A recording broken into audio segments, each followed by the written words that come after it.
حاجی صاحب رحمۃ اللہ علیہ فرماتے تھے، حاجی عبدالوہاب صاحب، کہ آج مسلمان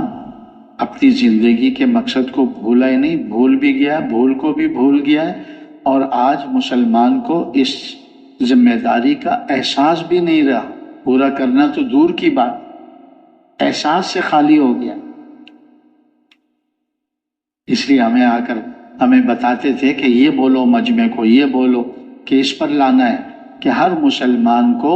اس کی ذمہ داری کا احساس دلاؤ، اور اس ذمہ داری کے پورا کرنے پر اس کو تیار کرو۔ تو ہم نے بھی جہاں تشکیلوں میں جا رہے ہیں، ہر مسلمان سے ملاقات ہو اور اس کو ذمہ داری کا احساس دلائیں، اور اس ذمہ داری کے پورا کرنے پر اس کو تیار کریں گے بھائی، پکی بات۔